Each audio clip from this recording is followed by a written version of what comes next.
شروع کرتی ہوں اللہ کے نام سے جو بڑا مہربان نہایت رحم کرنے والا ہے۔ اگر بیوی اپنے شوہر کو زنا میں مبتلا دیکھے تو جب تک اس کے پاس 4 گواہ نہ ہوں وہ اپنے شوہر کے خلاف حد زنا کا دعویٰ نہ کرے، ورنہ شوہر کے مطالبے پر اسے حد قذف لگ سکتی ہے۔ لعان کا حکم شوہر کے بیوی پر شہادت متبرہ کے بغیر زنا کا الزام لگانے کے ساتھ خاص ہے۔ بیوی کے شوہر پر شہادت متبرہ کے بغیر زنا کا الزام لگانے سے لعان واجب نہیں ہو سکتا، کیونکہ اصل ضابطہ تو یہی ہے کہ جو بھی کسی دوسرے پر زنا کا الزام لگائے اس پر حد قذف لگائی جائے گی، لیکن شوہر کو اس حکم سے چند وجوہ کی بنیاد پر اللہ تعالیٰ نے استثناء دیا ہے اور اس کے لیے اس صورت میں لعان کا حکم نازل کیا ہے۔ لہٰذا اگر بیوی اپنے شوہر کے زنا میں مبتلا ہونے کے گناہ پر پردہ رکھتے ہوئے اس کے ساتھ زندگی گزارنے کا حوصلہ رکھتی ہے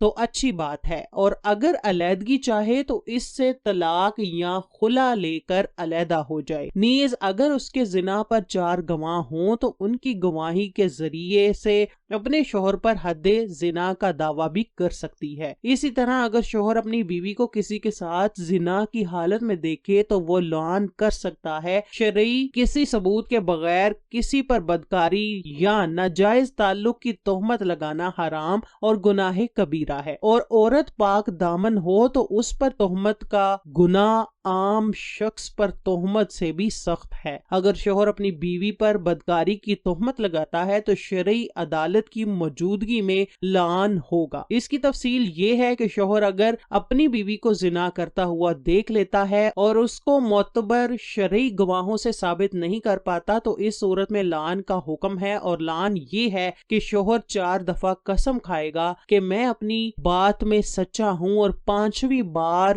یوں کہے گا کہ اگر میں اپنے اس دعوے میں جھوٹا ہوں تو مجھ پر اللہ کی لعنت۔ اسی طرح چونکہ بیوی کی بدکاری کی تہمت پر شرعی نصاب گواہی مکمل نہیں ہے بلکہ صرف شوہر کا دعویٰ ہے، اس لیے بیوی کو سنگسار نہیں کیا جا سکتا، یعنی حد زنا جاری نہیں کی جا سکتی۔ تاہم شوہر کی تہمت کو اپنے سے دور کرنے کے لیے اور اپنے آپ کو زنا کی حد سے بچانے کے لیے بیوی پر بھی لازم ہوتا ہے کہ وہ 4 قسمیں کھائے کہ میرا شوہر جھوٹا ہے، اور 5ویں بار یہ کہے کہ اگر وہ سچا ہے مجھ پر اللہ کا غیب و غضب نازل ہو۔ اگر دونوں میں سے کوئی ایک بھی قسم اٹھانے سے انکار کر دیتا ہے تو اس پر حد جاری ہوگی۔ شوہر اگر قسم کھانے سے انکار کرتا ہے تو اس پر حد قذف جاری ہوگی، یعنی 80 کوڑے لگائے جائیں گے، اور اگر بیوی قسم کھانے سے انکار کرے گی تو اس پہ حد زنا جاری ہوگی، یعنی اس کو سنگسار کیا جائے گا۔ مندرجہ بالا طریقے سے زوجین میں لعان جاری ہونے کے بعد، یعنی اگر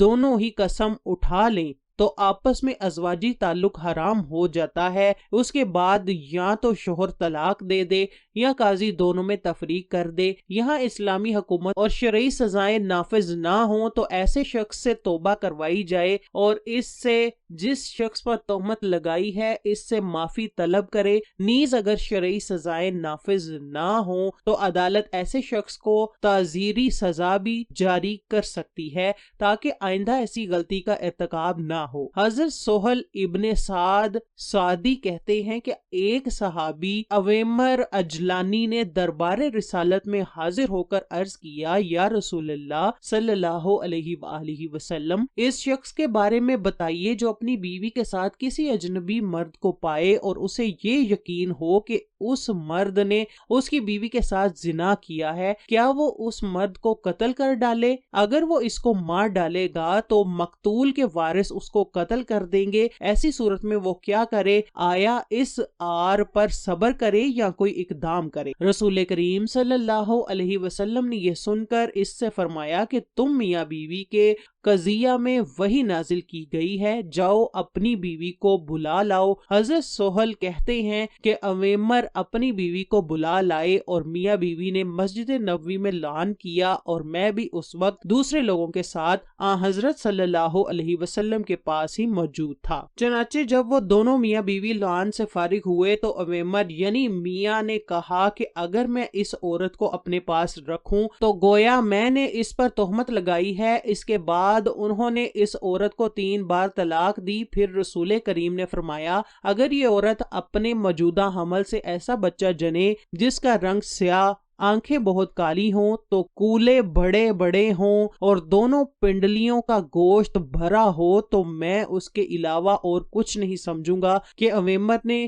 اس عورت کے بارے میں جو کہا ہے وہ سچ ہے، کیونکہ عویمر نے جس مرد کی طرف زنا کی نسبت کی وہ اسی رنگ و صورت کا ہے، اور جب اسی کی شباہت کا بچہ پیدا ہوگا تو یہی کہا جائے گا کہ وہ اسی کے نطفہ سے ہے۔ اور اگر اس عورت نے ایسا بچہ جنا جس کا رنگ سرخ اور بادامی کے رنگ کا معلوم ہوتا ہو، تو پھر وہ میں اس کے علاوہ اور کچھ نہیں سمجھوں گا کہ عویمر نے اس کے بارے میں جھوٹ بولا ہے، یعنی عویمر چونکہ سرخ رنگ کے ہیں اس لیے بچے کی رنگت بھی سرخ ہوئی، تو سمجھا جائے گا کہ بچہ عویمر ہی کے نطفہ سے ہے، اور عویمر نے اپنی بیوی کو جھوٹی تہمت لگائی ہے۔ چنانچہ جب اس عورت کا بچہ پیدا ہوا تو وہ اسی صورت کا تھا جس کو رسول کریم نے عویمر کی تصدیق کے لیے ذکر کیا تھا، یعنی وہ بچہ اسی مرد کی شباہت کا تھا جس کی طرف سے عویمر نے زنا کی نسبت کی تھی۔ گویا عویمر کی بات سچ ثابت ہوئی۔ اس کے بعد وہ بچہ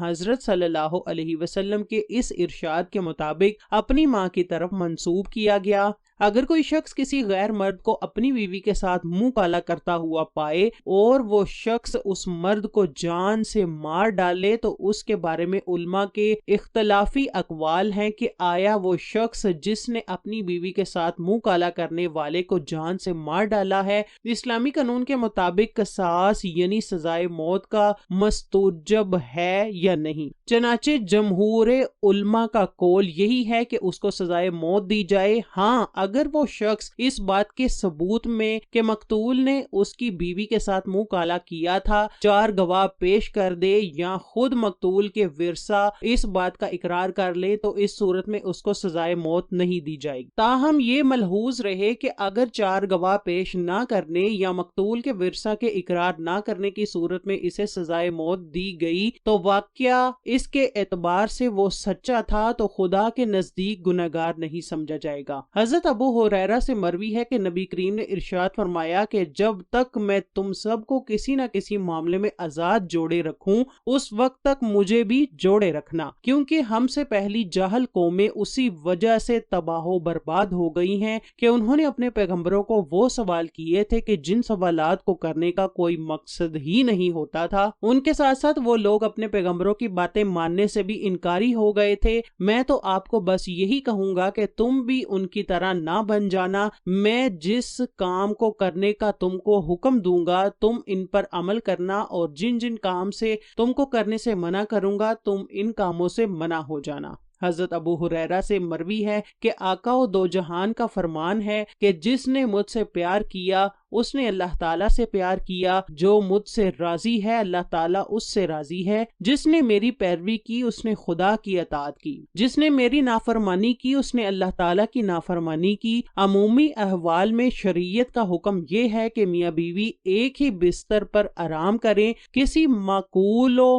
معتبر وجہ کے بغیر شوہر کو الگ کمرے میں آرام نہیں کرنا چاہیے۔ بعض علماء نے شوہر کے بیوی کے ساتھ سونے کو سنت شمار فرمایا ہے، البتہ بعض حالات میں اگر شوہر کسی وجہ سے علیحدہ سوئے تو بیوی کو ایک ہی بستر پر سونے کا اصرار کرنا بھی درست نہیں۔ مثلا بیوی ایام کی حالت میں ہو اور ساتھ سونے کی صورت میں فتنے میں پڑنے کا اندیشہ ہو، یا اولاد ہونے کی صورت میں، یا اولاد کے باشعور ہونے کی مدت کے بعد عموماً میاں بیوی کا بستر جدا رکھتے ہیں، یا شوہر تھکا ماندہ ہے اور اسے آرام یا راحت کی ضرورت ہے تو ایسے موقع پر علیحدہ سونے کی گنجائش بھی حدیث و فقہ کی کتب سے معلوم ہوتی ہے۔ باقی ایام کی حالت میں اگر فتنے میں وقوع کا خطرہ نہ ہو تو میاں بیوی ساتھ سو سکتے ہیں، بلکہ یہود کی مخالفت کی وجہ سے ساتھ سونا چاہیے، کیونکہ وہ لوگ ان ایام میں عورت کو چھونا، اس کے ہاتھ کا پکا ہوا کھانا کھانا وغیرہ تک غلط سمجھتے ہیں۔ حاصل یہ ہے کہ اس سلسلے میں میاں بیوی کے درمیان اتفاق و مفاہمت ضروری ہے۔ اس طرح کی معمولی باتوں کو جھگڑے یا افتراق کا باعث نہیں بنانا چاہیے، بلکہ دونوں کو ایک دوسرے کے حقوق اور اعذار کا لحاظ رکھنا چاہیے۔ شوہر کا بھی مستقبل اپنا بستر بیوی سے جدا رکھنا اور بیوی کے حقوق کو نظر انداز کرنا جائز نہیں۔ نیز اعذار کی وجہ سے شوہر کبھی علیحدہ سوئے تو بیوی کو اصرار بھی نہیں کرنا چاہیے۔ مشکوت شریف میں بیان ہے کہ حضرت عائشہ رضی اللہ تعالی عنہا سے مروی ہے کہ جب میں ناپاک ہو جاتی تھی تو میں خود ہی آقا سے الگ سو جایا کرتی تھی، آپ خود میرے ساتھ آ کر سو جایا کرتے تھے۔ رسول اللہ نے فرمایا، مرد کا اپنی بیوی کے ساتھ اکٹھے ایک بستر میں سونا افضل ہے، اعلیٰ یہ کہ اگر کسی کو عذر ہو، اس لیے کہ مقصد ہم بستری کرنا نہیں ہے بلکہ مقصد بیوی کے دل کو خوش کرنا ہے۔ بیوی کے دل کو خوش کرنے کے لیے ایام کے دنوں میں بھی اس کے قریب ہو جانا گویا انبیاء علیہ السلام کی سنت